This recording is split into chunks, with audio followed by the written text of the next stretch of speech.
வணக்கம். நீங்கள் கேட்டுக்கொண்டிருப்பது காலச்சக்கரம் நரசிம்மா அவர்களின் அந்தப்புறம் போகாதே அறிஞ்சையா, அத்தியாயம் 7. கல்லை கரைத்த கல்யாணி. ரவிதேஜனின் மனம் அலைப்பாய்ந்து கொண்டிருந்தது. மீண்டும் திருமுனைப்பாடி நாட்டில் அவன் கால் பதித்து விட்டான் என்பதனை உணர்த்தும் வகையில் வழியில் தென்பட்டவர்கள் தங்கள் சிரங்களை தாழ்த்தி அவனுக்கு வந்தனம் செய்த வண்ணம் இருந்தனர். ஆனால் மனம் முழுவதும் கல்யாணியின் அழகிய பிம்பம் வியாபித்திருக்க அவர்களது மரியாதையை அங்கீகரிக்க தோன்றாமல் அவளது நினைவுகளை சுமந்து கொண்டு சென்று கொண்டிருந்தான் ரவிதேஜன். இவன் இதுவரை பார்த்திராத அற்புத அழகை கொண்ட கல்யாணியை அக்கினியின் ஜுவாலையில் இருந்து காக்கும் வாய்ப்பினை தனக்கு நல்கிய இறைவனுக்கு மனதார நன்றியை தெரிவித்துக் கொண்டிருந்தான்.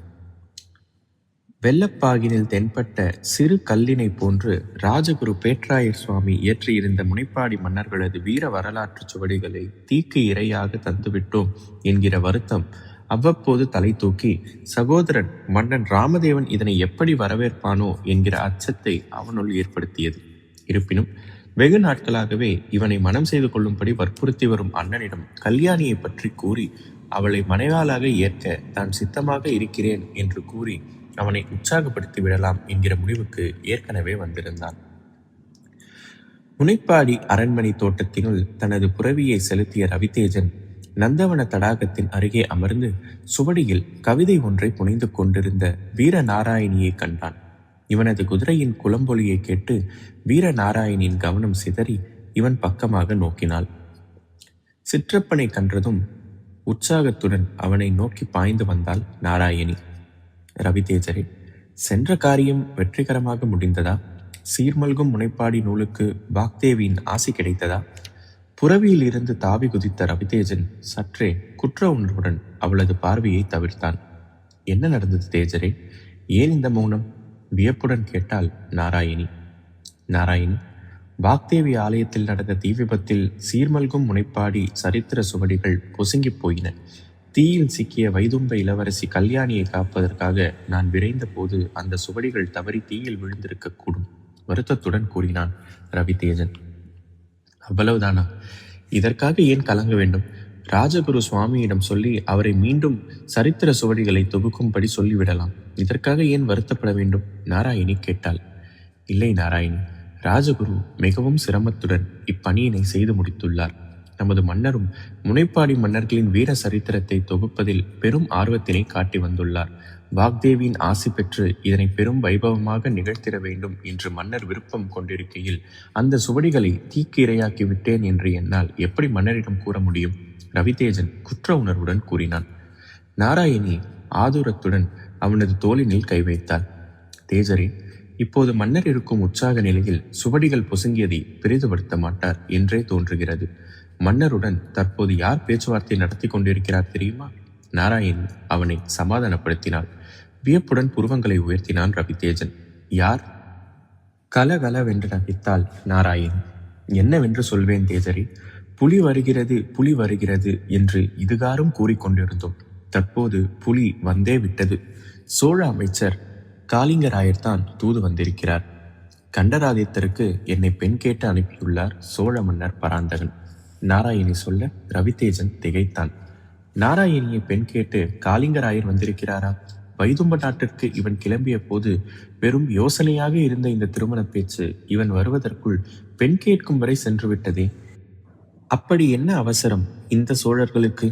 குந்தல நாட்டின் மன்னன் 3ஆம் இந்திரன் பராந்தகனை சோழ சிம்மாசனத்தில் இருந்து நீக்கி தனது சகோதரி இளங்கோப்பேச்சியின் மகன் கந்தனதேவனை அரியணையில் ஏற்றுவேன் என்று சபதம் செய்திருப்பதை உலகமே அறியும். சோழர்களை பழிவாங்க துடிக்கும் குந்தலத்தின் பக்கல் முனைப்பாடி நாடு சரிந்துவிடக்கூடாது என்பதற்காகவே இந்த திருமண பேச்சு என்பது அனைவருமே அறிவார்கள். ஆனால் இந்த திருமணத்தை உடனடியாக நடத்திவிட வேண்டும் என்று எதனால் சோழர்கள் துடிக்கின்றனர்?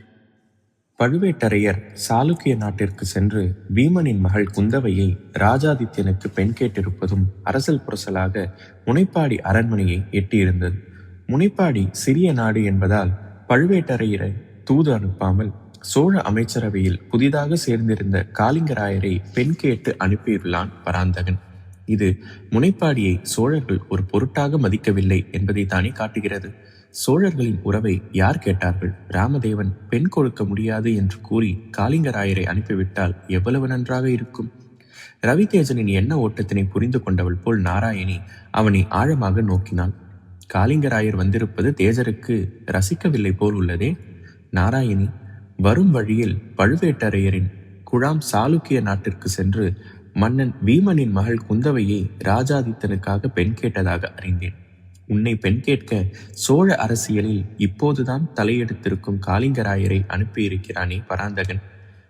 முனைப்பாடியுடன் மன உறவு விரும்புகின்றவர்கள் மூத்த அமைச்சரையோ அல்லது மன்னர் குடும்பத்தினை சேர்ந்தவரையோ அனுப்புவதுதானே முறை. இல்லை தேஜரே, சோழ மன்னர் புத்தி கூர்மை உள்ளவர். நெல்லை நெல்லோடும் கல்லை கல்லோடும் சேர்த்திருக்கிறார். சைவர்களான பழுவூர் சகோதரர்களை அனுப்பாமல் அமைச்சரவையில் வைணவராக திகழும் நாவலூரார் மாறன் காளிங்கராயரை அனுப்பி மாலை தொழும் நம்மிடம் திருமண பேச்சை துவக்கியிருக்கிறார். வைணவரான காளிங்கராயரை அனுப்பினால் பேச்சு நல்ல விதமாக நிறைவேறும் என்று அவர் எதிர்பார்த்திருக்கலாம் அல்லவா? நாராயணி கூறியது ரவிதேஜனுக்கு நியாயமாகப்பட்டது. அவளது விளக்கம் மறுக்க முடியாத வண்ணம் இருக்க மேலே என்ன கூறுவது என்று ரவிதேஜனுக்கு தெரியவில்லை. நாராயணியை பாசத்துடன் பார்த்தான். நாராயணி, கண்டராதித்யனை மணக்க முடிவு செய்து விட்டாயா? கண்ணனை கும்பிடும் முன்னால் அவரது சைவ பித்தினை சமாளிக்க இயலுமா? தேஜரே, எனது அந்தப்புறத்தில் நான் ஆராதிக்கும் கண்ணனை என்னுடன் சோழ அரண்மனைக்கு எடுத்துச் செல்லப் போகிறேன். கண்டர் என் கணவனாக இருந்தாலும் கண்ணன் என் தெய்வம் அல்லவா? அவனை தொடர்ந்து தொழுவேன். அந்த உரிமையை கண்டராதித்தர் தர மறுத்தால் அவரை மணக்க மாட்டேன். இந்த நிபந்தனையை இந்நேரம் எனது தந்தை காளிங்கராயிடம் தெரிவித்திருப்பார் என்று நினைக்கிறேன். நீ மனம் செய்து கொண்டு சோழ தேசம் சென்று விட்டால் உனது நகையின்றி இந்த முனைப்பாடி அரண்மனை பொலிவுற்று இருக்கும். மெய்யான வருத்தத்துடன் ரவிதேஜன் சொல்ல நாராயணி கலகலவென்று நகைத்தாள். அதற்குத்தான் சொல்கிறேன் தேஜரே, இனிமையாக நகையைக்க தெரிந்த ஒரு பெண்ணை தேடி கண்டுபிடித்து அவளை தங்கள் மனையாளாக்கி இந்த அரண்மனையில் நடமாடச் செய்யுங்கள். தொடர்ந்து நகைப்பொலி கேட்டுக்கொண்டே இருக்கும். ரவிதேஜனது மனம் மீண்டும் வைதும்ப இளவரசி கல்யாணியை நாடியது. நாராயணி கூறுவது போல் கல்யாணியால் இனிமையாக நகைக்க முடியுமா? அவன் இன்னும் அவளது இனிமையான குரலை கேட்டிருக்கவில்லை. தீயினில் சிக்கிய அதிர்ச்சியில் சற்றே பலவீனமாக அல்லவா அவளது குரல் ஒலித்தது. ஆனால் அவள் குரல் எப்படி இருந்தால்தான் என்ன? தேவலோக அரம்பையை மிஞ்சும் சௌந்தரியத்தையே கொண்ட அவள் இந்த முனைப்பாடி அரண்மனையில் கால் பதித்தாலே இவன் ஜென்மம் சாபல்யம் அடைந்து விடுமே. அவ்வளவு பேரழகு படைத்தவள் இவன் கரம் பற்ற சம்மதிப்பாளோ?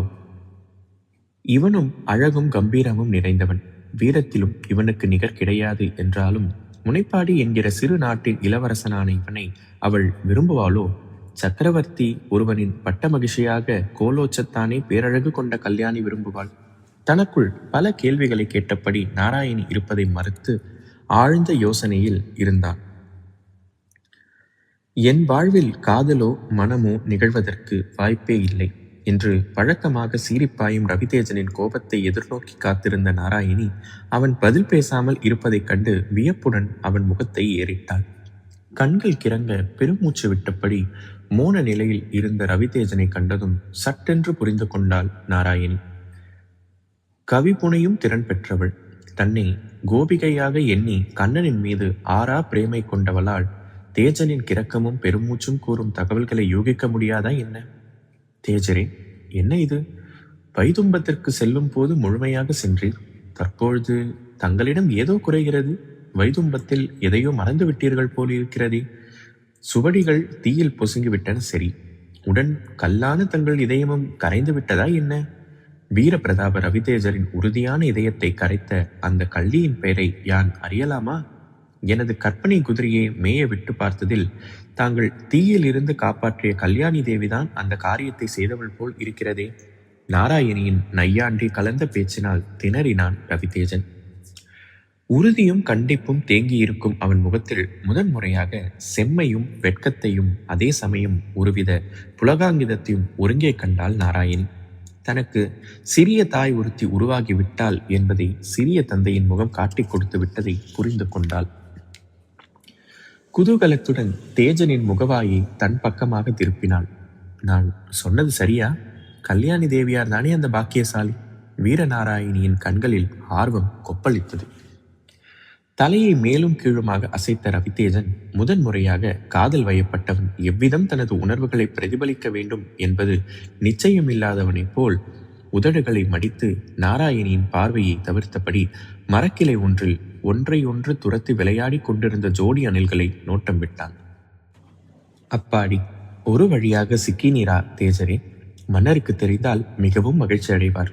வாருங்கள், உடனடியாக மன்னரிடம் இந்த நல்ல தகவலை கூறுவோம். எனது திருமணத்தை விட பன்மடங்கு உற்சாகத்தை உங்களது திருமண செய்தி அவருக்கு அளிக்கப் போகிறது என்று கூறியபடி ரவிதேஜனின் கரத்தை பற்றி அவனை அரண்மனையை நோக்கி இழுத்துச் சென்றாள் நாராயணி. அதே சமயம் அரண்மனை முற்றத்தின் வழியாக மாளிகையின் நுழைவாயிலில் வந்து நின்றார் காளிங்கராயர். அவரை கண்ட அவரது தேரோட்டி ரதத்தினை நகர்த்த அரண்மனையை நோக்கி வரும் ரவிதேஜனையும் வீரநாராயணியும் காளிங்கராயரின் கண்கள் கண்டன. இருவரையும் கண்டு முறுவலித்தவர் அவர்களை நோக்கி நடந்து வந்தார்.